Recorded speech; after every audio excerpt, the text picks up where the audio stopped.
The title of my talk today is The Culture of Educational Inequality. And I'm going to talk both about how I theorize educational inequality with respect to race, as well as how race operates to reproduce racial inequality within schools. As I do so, I'll draw on findings from several empirical studies to ground the discussion in the words and experiences of young people in schools. I have a lot to share, and I'm going to talk kind of fast, because that's just how I roll. And I'll get through as much of this as I can, and I'll stop to leave some time for questions. Okay, I want to start with what for me is a fundamental premise about schooling, and actually the reason why I study schools, is that schools are an institution that both reproduce social inequality, but that are also a fundamental disruption of educational inequality at their best, right? So schools are both these kind of long-standing sites of racial struggle. Again, both in terms of the ways that they have the potential for reproduction and that they also have the potential for disruption. So we're going to talk about kind of both sides of that coin today and both of those ways that schools operate. And I'm going to talk also a little bit about the mechanisms by which both the reproduction and the disruption of racial inequality happens as folks experience school. And I want to kind of underscore this with a term that Michael Dumas has been using, one of my new colleagues at Berkeley, who talks about schools as a site of Black suffering, right? So schools have this potential to be a site of suffering, and yet so much of the way that we think about schools and enact policies through schooling has to do with their potential as disruptors of racial inequality. You think about the entire school desegregation movement, right? It's based on the premise that not only are we going to disrupt racial inequality in society through schooling, but that will be the mechanism by which we can change all of society, right? And so again, this is just an interesting tension that kind of underlies what I'll talk about today. So I'm going to talk about a few different things. This is my basic outline for you because I'm pulling together stuff. Kimberly and I were talking over there in the corner. I'm pulling together stuff from different parts of my work. So I'm hoping that it'll have some cohesion for you. If not, just think about it as like a series of snapshots that are kind of linked together. Start with some big questions and underlying assumptions of my work. And then I'm going to talk a little bit about some broader sociopolitical trends that impact schooling, building actually in pretty deep ways on the folks that have spoken before me this morning, and also highlighting the role of neoliberal policy in the current schooling political climate. Then I'm going to switch gears a bit and talk about the prevalence of race in and inside of schools, focusing on the power and reproduction of racial stereotypes as it happens in schools. Then I'm going to talk about two different efforts at disruption, right? So one is a school that we euphemistically call Railside High School, where we studied a group of mathematics teachers that had developed an equity pedagogy over about a 20-year period together that pretty much obliterated achievement gaps in their school, and then we'll talk about why that got dismantled. Then the second case study is of the African American Male Initiative in Oakland Unified School District, where they are looking to create kind of alternative school spaces within the school to better support Black male students. And then I'll conclude with just a few thoughts. So to start with kind of the big picture, there are several big questions that underlie my program of research that operate as kind of guideposts for me over the course of my career. The first is, how do we understand and account for the processes of culture, race, and racial stratification in relation to schooling and learning? The second is, what role does identity play in this process? How are identities made available in learning settings? And when I think about identity in learning settings, typically when folks talk about that, when psychologists talk about that, they're talking about the identity people bring to settings, right? I'm also thinking about the ways that settings make certain identities possible and actually seeing that as a core equity issue in schools. Who are you allowed to be? Who are you allowed to become through your engagement with schools? And then third, what are some possibilities for repositioning, creating new identity opportunities? So one kind of big strand that you'll see kind of running through this talk today is, my field has talked a lot about understanding, describing racial inequality in terms of differences in resources. And I think that's a really important body of work. But I'm also really interested in thinking about how we understand racial inequality in relation to processes of learning, So the very kind of cognitive and identity processes that underlie learning are also undergirded by racial inequality. And how do we think about building those strands? So that's been something I've been thinking about and working on for a long time. So hopefully you'll see some connections there in the work. Several underlying assumptions that, that my work rests upon, builds on the work of many, many others in the field of education, educational research. The first is that learning is inherently cultural. Right? A lot of times when we talk about culture and learning, we're talking about the ways that different groups of black and brown kids learn, that it's cultural when you're talking about black and brown kids, but just normal when you're talking about everybody else. I'm saying that learning is inherently cultural. It's cultural for everyone, right? And it's cultural for everyone because learning happens within social and cultural contexts, right, that are organized socially and culturally.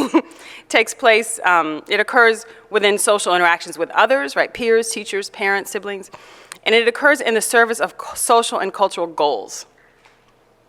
And also utilizing key cultural artifacts. So many, many ways in which learning is an inherently cultural endeavor. And if you take that as a premise, how do we then think differently about who learns and who doesn't learn, where and why, right? And what types of resources for learning get provided. The second is that schools are cultural institutions. Schools are culturally lived and experienced. They are not culturally neutral. They're culturally organized, guided by norms, conventions, artifacts, social interaction, and that schools are potential spaces of empowerment, of marginalization, of identity building. They're spaces where cultural and identity trajectories are offered and taken up. And finally, I make the assumption, again, building on a huge body of research, that race matters in schools. It's one of the many cultural and societal notions that take up life in schools.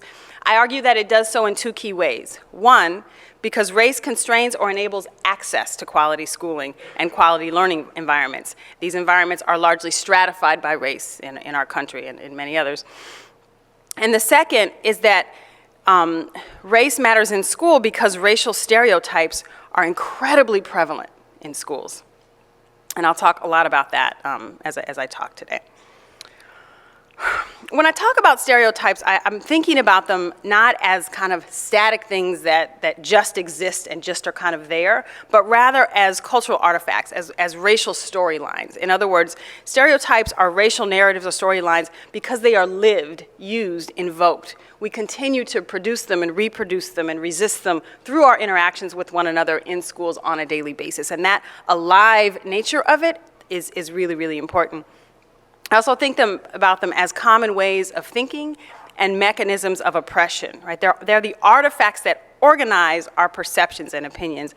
And finally, and this is going to become important as I move on with the talk, racial narratives are relational.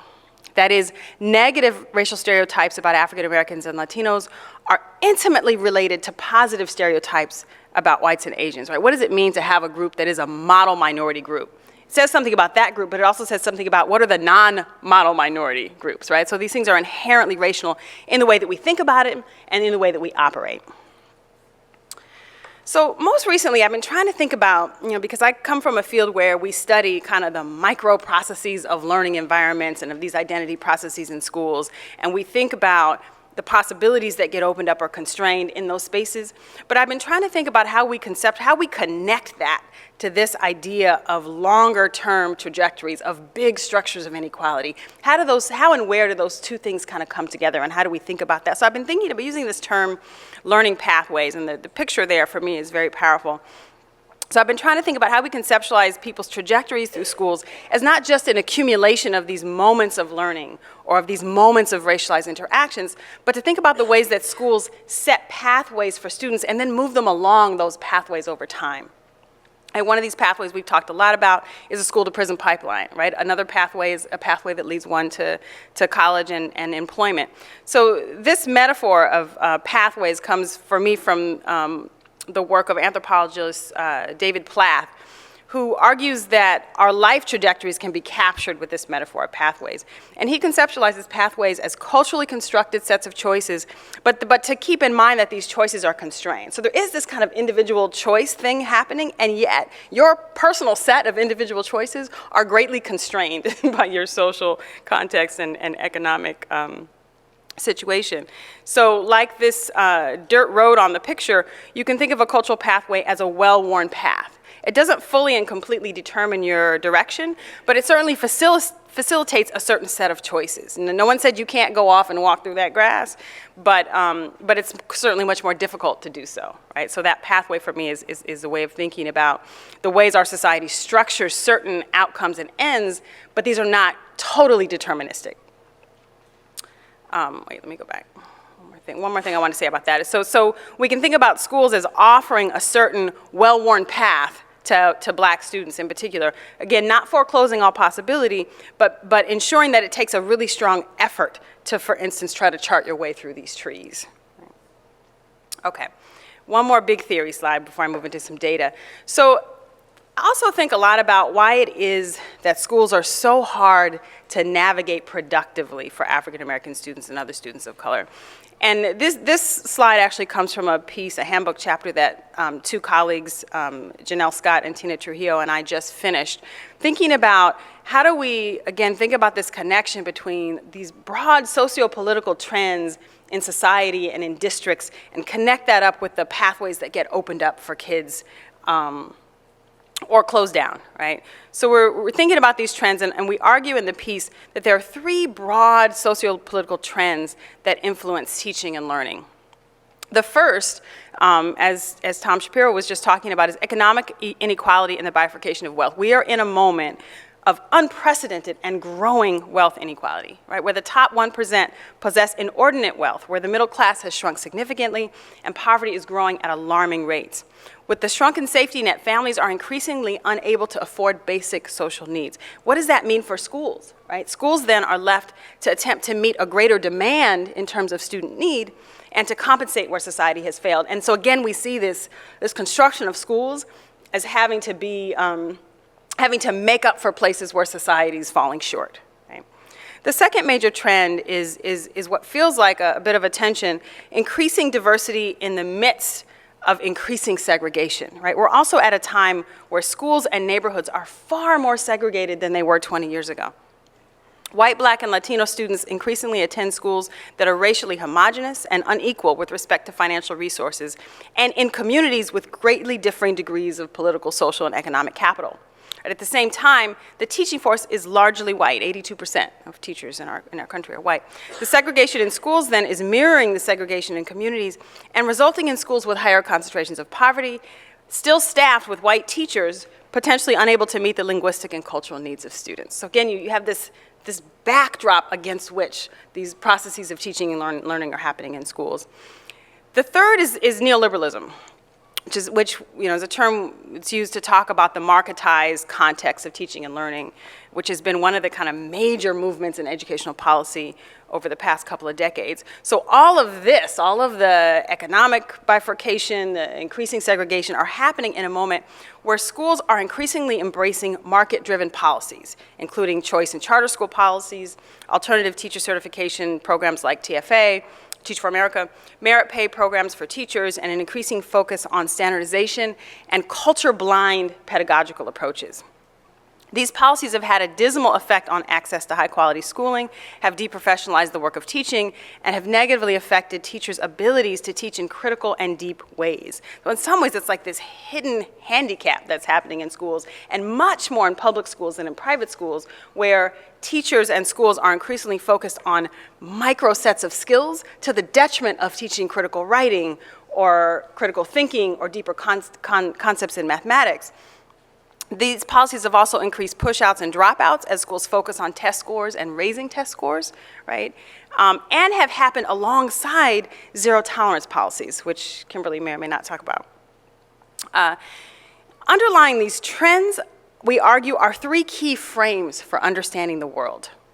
And I'm not going to say a lot about this, but I wanted to throw it out there because I'm excited by it and think it's important, again, as a backdrop to what I'm going to say with the data, is that one of these trends, and so when I say these frames are underlined by trends, it means that they are, these trends, if you just look at them, right, don't make a lot of sense about why we as a society would allow such things to happen, right?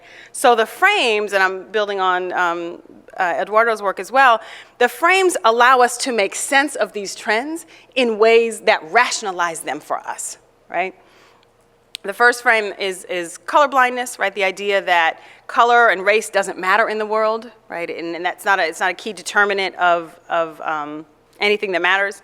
The second is meritocracy, the belief that the most deserving are the ones who succeed, right? So if you hold a frame of meritocracy, then you look at inequality and say, well, it's okay because the hardest working people were the ones who got ahead.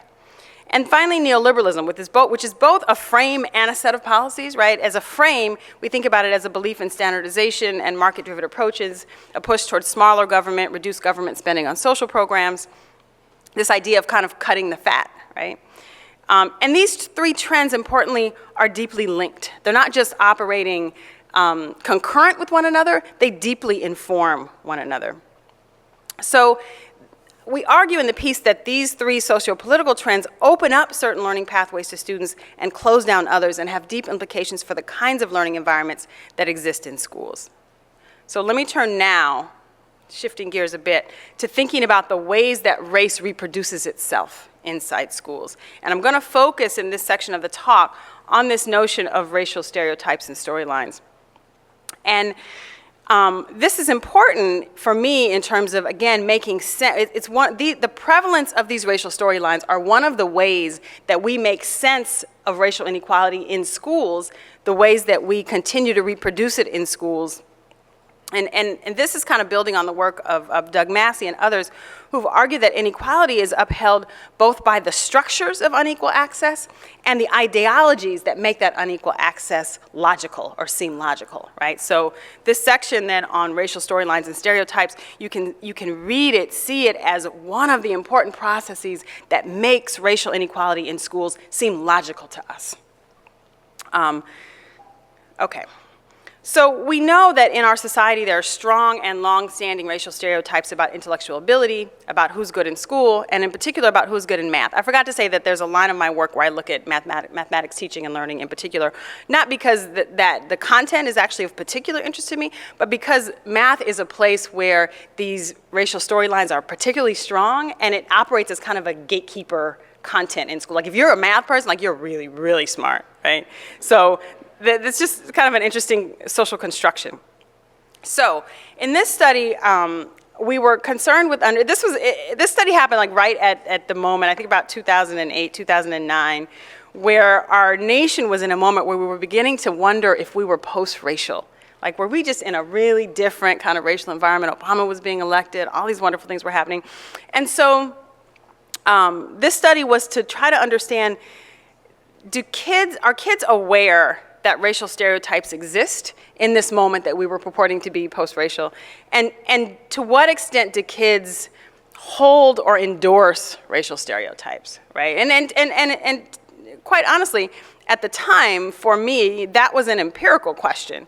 Like, do these notions of race that we think about and work with as scholars, are these things still happening in schools, right? And then I think the second big set of questions that we were taking up in this study is, for students from negative stereotyped groups, like African American and Latino students, are there ways that they manage the burden of potentially being stereotyped, right? Claude Steele's work on stereotype threat tells us that stereotypes hold a particular burden. But how do kids take up that burden? How do they make sense of it? What do they do in schools? Okay. So the study surveyed about 150 students, 4th through 7th graders, in a diverse upper elementary and middle school in the South Bay in Northern California. And then followed that survey with case studies of 12 African American and Latino students, half of them in elementary school, half of them in middle school. And what we were looking for and looking at with those case studies is we interviewed them over the course of several months, several times, and we observed them in their classes, in their math classrooms in particular, to look at how did issues of race come up as kids were navigating school, and how did they navigate that? How did they manage that? All right, so the findings basically showed, because remember the first question that we're looking at is, are kids aware of racial stereotypes? Do they endorse them? Basically, the findings showed that yes, kids are, by and large, aware that racial stereotypes exist, such that they know that in our society, folks believe that Asian and white kids are smarter and better at math than Black and Latino kids. By middle school, kids come to endorse these stereotypes much more fully, right? So the knowledge of them increases from upper elementary to middle school, and the endorsement of them increases as well, which is to say, kids, as they get older, are more likely to believe the stereotypes to be true, right? And then the third bullet here I think is particularly important is that the findings also showed that African American and Latino students were more aware that these racial stereotypes exist, but were less likely to believe them or to endorse them. And so again, this for me gets at that notion of the burden, right? So if you belong to a group that you know people are stereotyping your group, but you know these stereotypes are not true, what do you do with that? What do kids do with that in schools? So that leads to kind of this next set of findings where this comes from the case study data, where what we saw were that there were basically 4 kind of patterns in the ways that stereotyped kids from stereotyped groups manage this notion of being stereotyped. The first, and we were looking for not just how they managed it, but what that meant for their school achievement, what that meant for how well they did in school. So the first group here were kids who were simply unaware that the stereotypes existed. That was a strategy, as it were. That proved to be pretty good strategy for school success. Folks in this group were engaged, raising their hands in class, doing well on tests, saw themselves as a student. However, by 7th grade, there was no one left in this category, which is to say that by 7th grade, they're all aware that the stereotypes exist, and so this strategy is a very short-lived one. The second were kids who were aware of the stereotypes and decided that they were just going to take them up. That if you say black girls are loud and don't pay attention in class, and I'm a black girl, well, I'm just going to be loud, I'm not going to pay attention in class. As you can imagine, this is detrimental for school success. I could say a lot more about that, but I'm going to move pretty quickly. The third strategy I found particularly interesting is kids who said, yes, I believe, and again, these are black and Latino kids, I believe that black and Latinos are not as smart and don't do as well in school, but I'm not one of them. Right? So this is kids, again, are left on their own to make sense of these things. And so kids are saying, well, yeah, I guess that's true. Society's telling me this is true, but I'm different, right? And those kids were doing decently well in school, but were carrying a really heavy psychological burden, the burden of potentially being found out. And so they were in a certain amount of kind of psychological distress. And the fourth group were kids who resisted the stereotypes, who said, we do not believe these are true. We know that folks think this, but we don't believe it's true. I have lots of models and examples in my life of why this is not true, and I will prove to you that this is not true. And those kids were doing quite well in school and were super engaged and involved. I want to say one more thing about stereotypes before I go on. And this piece of data comes from a study of one of my graduate students, my former graduate students. He's a faculty member at Michigan State now, Niril Shah. And Niril was interested in kind of building on our work on racial stereotypes, interested in particular in the stereotype that Asians are good at math. And so he did a series of interviews and observations in schools asking kids about this stereotype. So this comes from an interview of a 9th grade African-American male student we call Will here. And the interviewer asks Will, so do you think those stereotypes, meaning the stereotypes about Asians being good at math, are affecting non-Asian kids in their math experiences? And Will says, yeah, because this is my personal experience. But if I see, I'm pretty sure if a black kid sees an Asian kid get an A on a test, it's like, I wish I could do that, or I'm never going to do that because it must have been for him, it's super easy. It's like he's super smart and I'm nowhere near as smart as him, and I'm never going to be able to do that. So it affects him mentally, which in turn affects the outcome of his or her performance. So the student is linking this existence of an Asians are good at math stereotype with a self-doubt that then kind of creeps in as an African-American student. It's important in and of itself, but then he goes on, and I didn't put all of this up because I don't want to overwhelm you with text. The interviewer goes on and says, have you seen that affect friends of yours in that way? And Will says, because of someone else's performance? Yeah, there are kids in the class who see other kids get A's. Well, it's like one of my friends. He saw me get an A, and they had me pinned for the stereotypical African-American male who wasn't going to do good in math. He saw me get an A, and he thought he was going to be able to get an A, but then he wasn't, and then he saw me as like, oh, you're hecka smart. You must have some Asian in you. So I find this example particularly compelling because what, for me, it brings to light is the way that these stereotypes have life beyond even the evidence that they're not true, and the way that counterexample gets then used as framed as evidence of the existence of this stereotype. And the other part that I think is important about this is the way that kids then have to manage that. So it's not just that this stuff is existing in the world, it's that as you move through your school life, you're having to figure out how to respond back to these notions that keep getting kind of piled onto you, right? right?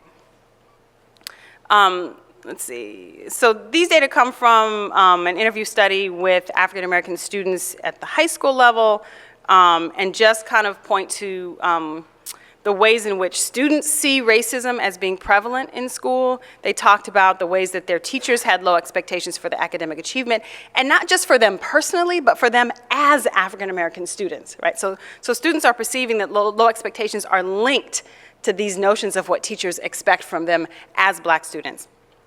They perceive teachers not to care about them as African American students and as African American male students in this sample.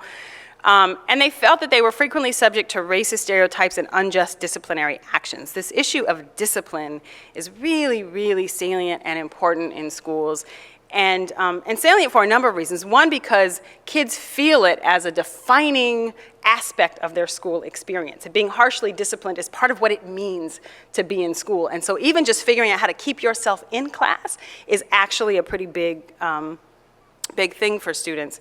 And again, because they see it as racially unjust, for them it's another message around why the ways in which they are treated unfairly in schools. And I will say that these data come from an interview study in about 2010. The following year, the district that we had been working in got tagged by the Office of Civil Rights and came up with what is it called? A consent decree and an agreement with the Office of Civil Rights about how they were going to address these massive issues of disciplinary inequity in the district. So these kids' perceptions were very much supported by the empirical evidence. Okay, parents also were very much engaged, involved in helping students manage these stereotypes.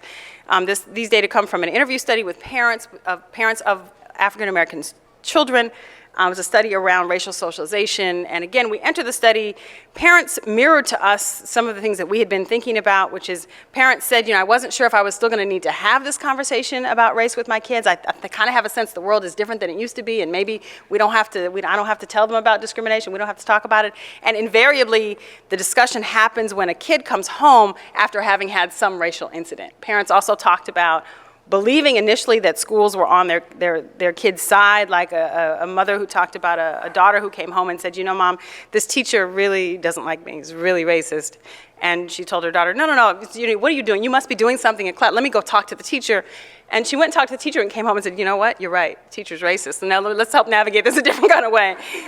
Which meant that parents then had to figure out a new set of strategies and had to come to this point of realization that I actually cannot trust the school system not to do racial harm on my kids.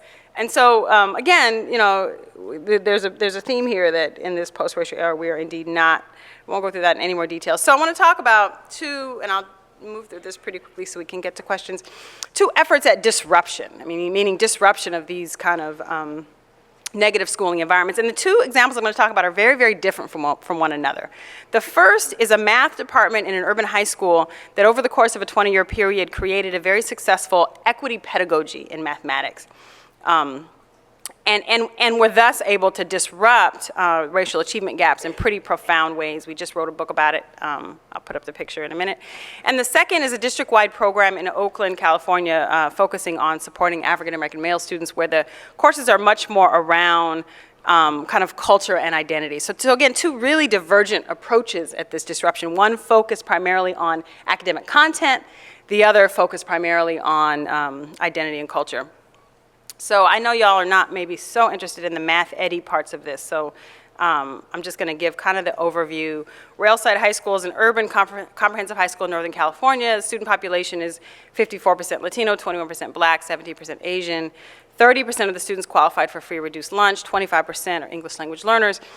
And in this context, there's a whole long history to it, but I'll start the history at the point where the math department decides we have to do something different. We are reproducing inequalities in our school through our instruction in ways that we are uncomfortable with. And so they embarked upon this journey of trying to figure out how to undo that. And what that meant for them was to develop an approach to teaching mathematics that was detract, right? That put all of the incoming ninth graders into the same high quality, rigorous algebra classroom, and then took took students through a curriculum that they actually ended up developing themselves. It was very much centered around problem solving. It was a multi-ability curriculum, meaning they were able to expand their notion of what it means to be a mathematics learner to include the skills and talents of all the students that were coming into the classroom, and they had a strong record of success. This has been studied by many, many researchers. The book we wrote actually just pulled together a lot of the research that existed.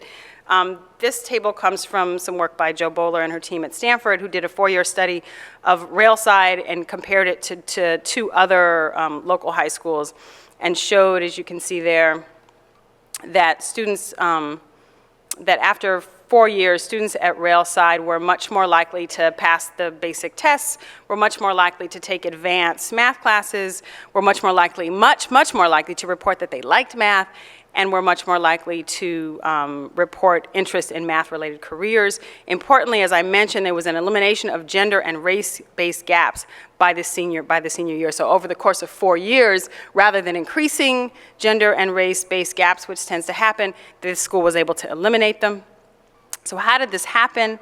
I'll say a tiny bit about the elements of the program. It obviously started with a commitment to equity, so a commitment to taking the assumption that if you're producing racial achievement gaps, then there's something wrong with what you're doing. You know, you have to unnaturalize the achievement gaps in order to do this kind of work. Some kind of technical things around block scheduling, which meant scheduling the math classes into 2 doubly long periods and having the math courses be semester long rather than year long. This allowed an opportunity for kids who didn't do well to retake courses. It also allowed the space to do the kind of deep problem solving work that they valued.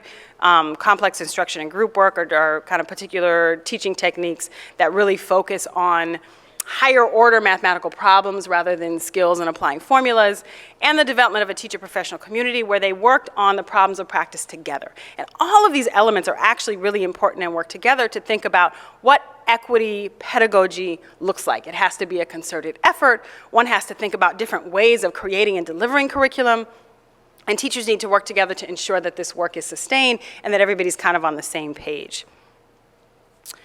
There were several important assumptions that underlied this work that they were doing at Railside, that all teachers and students are learners, which in some ways is not overtly racial, but it really disrupts the kind of racialized notions that we've been talking about, right? That they're working from strengths, making space for vulnerability. In other words, seeing strength and smartness and intelligence in every student, redefining what it means to be smart, redefining what it means to do math in school, and the importance of interpersonal relationships in that work, that notion of care, that again, if you think back to what the students were saying a few moments ago, that they don't feel cared about, they don't feel like people think they're smart, this kind of pedagogy then kind of turned that on its head. Unfortunately, this did not last. The department, the math department at Railside as we knew it in about 2012 no longer exists. And by around 2011, it became clear to the teachers that the community and set of practices that they had worked so hard to create over a 20-year period was coming to an end. This was an incredibly emotional time for them. And this book, there's the picture of the book there, came about as we were studying the department and this dismantling. And we're in an interview with a teacher who's telling us like how horrible things are and how they're not able to do what they've been doing, and all of these reasons there on the side of the slide. About why the policy shifts that created this new environment with kind of neoliberal policies at the heart of it. And one of the teachers said, well, so what are you all doing? We're like, well, we're studying this thing as it falls apart. And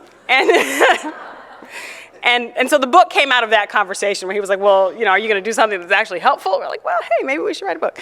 So that's where the book came from. But to get back to the kind of policy shifts that created this dismantling, it was a series of things that you see happening in districts across the country. A new superintendent, Broad Foundation trained, with a focus on kind of turning around the school.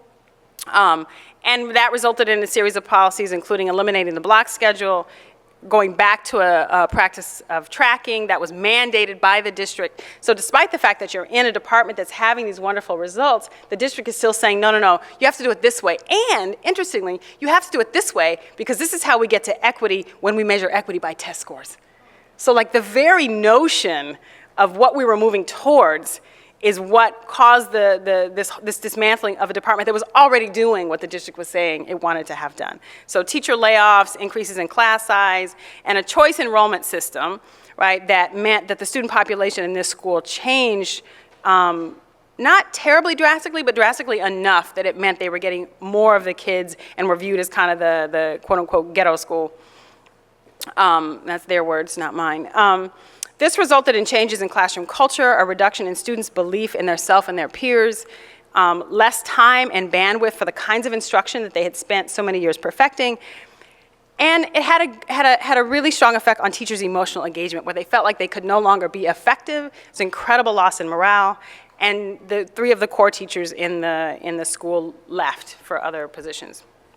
So that's a story, I think, both about the importance of content and providing rigorous content in shifting the racialized nature of schooling achievement, but it's also, I think, a cautionary tale around how even in the name of equity, you can dismantle equity reforms, and the way in which this current political climate is doing that again and again and again. Okay, the second example is the Manhood Development Program in Oakland Unified. This came about when they got a new superintendent in 2010, very progressive white man, Tony Smith, who was concerned in particular with raising the level of achievement for the lowest achieving groups in the district. At the time, African American male students were far and above the lowest achieving group in the district, and he, using the principles of kind of John Powell's targeted universalism, decided that we're going to start a program specifically to support that group, because as we support the achievement of that group, the kind of rising tide, what is it, floats all boats, raises all boats? I always get those things wrong. So in any case, one of the initiative had lots of components. One of the components that we studied was the Manhood Development Program, which were courses for cohorts of 20 to 25 students, initially 7th through 9th graders, and has since expanded. And interestingly, these were classes held in the normal course of the school day for African American male students and with African American male instructors. And initially they thought they would go into schools, recruit African American male teachers, and this program would be lovely and start moving. And what they realized was there were none. And so they ended up bringing, and where there were African American male teachers, they didn't have the kind of cultural and identity sensibilities to support the curriculum that they wanted to implement. And so they ended up recruiting instructors from the community, folks who had kind of community development backgrounds and had worked with kids in community settings, which led to a really interesting kind of tone and nature of the program. And it also led to these instructors having a unique role in the school, where they were both delivering this curriculum to students, but they were also serving as kind of an advocate, mentor, go-between between the students and the other teachers. So I won't say a whole lot about this. I do want to just kind of say,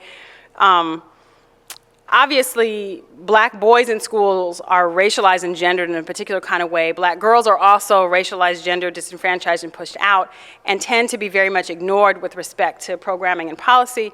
I studied this initiative in Oakland focused on black males, which is a part of this turn in our society to fund work and attend to the challenges of black and brown males.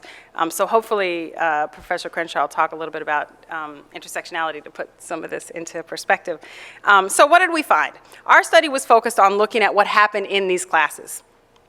And I'll just give the higher order findings. We found new kinds of discipline practices, and so the way students were reporting having been disciplined in their standard classrooms didn't happen in these spaces. There were very different rules around what counted as a discipline-worthy action, right? So in other words, the ways that kids show up kind of naturally, their racial and gendered selves in classrooms was not considered discipline-worthy in the same kinds of ways.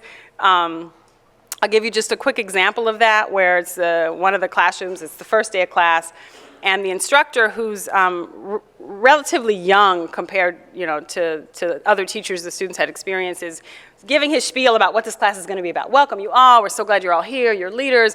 And a kid in the back starts beating on the desk, like keeping a beat on, I can't keep a beat, but keeping a beat on the desk. And it's like this moment of challenge, right, where you see, we're looking at the instructor like, whoa, what is he going to do? Like, clearly this is like a challenge to his authority. And the instructor looks back at the kid and says, keep that beat going. And he starts talking to the beat that the kid is keeping on the drum, right? So here you take a moment that in most classrooms would be a discipline-worthy moment, where this way of being is not okay here, And what this teacher does is incorporate it into the structure. This way of being is fine here. And then later the kid gets tired and stops beating on the desk. And the instructor was like, what happened to the beat? Right? You also see kids moving physically in the classroom in different kinds of ways, where they're sitting on desks, or they're laying on their arms, or they have their hoodies up, and these different ways of carrying yourself are okay in this space. This is not there's not a mandate on one particular narrow way to carry and hold yourself in this space. Okay, so new kinds of disciplinary practices, lots of work and talk and exercises to help kids see, reframe, and debunk stereotypes about black males. And then a lot of attention to building community, multi-layered relationships between instructors and students, between students and students, and having kids feel a set of, kind of having a set of supporters, right, that they can go back to, that they can talk to when an issue comes up that they've dealt with in the school or at home. They have a space to come and talk about it. And that creation of that space allowed them to navigate the rest of the school space in different ways from a greater place of kind of wholeness. I could say a lot more about a lot of this, and I think I'm going to just end there. This was some findings from a new study on whole school contexts that are successful for African American youth, so I can talk about that if y'all want to in Q&A. But I'm just going to conclude. Schools are unique sites of racial reproduction and disruption. Students often experience schools as highly racialized settings. Racial inequality in schools is undergirded by key frames of colorblindness, meritocracy, and neoliberalism. Identity is critical to the learning process. Negative racial and ethnic stereotypes impact access to learning identities, and students are left to manage these racial stereotypes that others apply to them, right, and having to figure out how to position and reposition themselves. And finally, the schools can and must find ways to intentionally disrupt societal narratives about race and provide rigorous, high-quality instruction and create new and transformative learning pathways as they do so. And I will end there.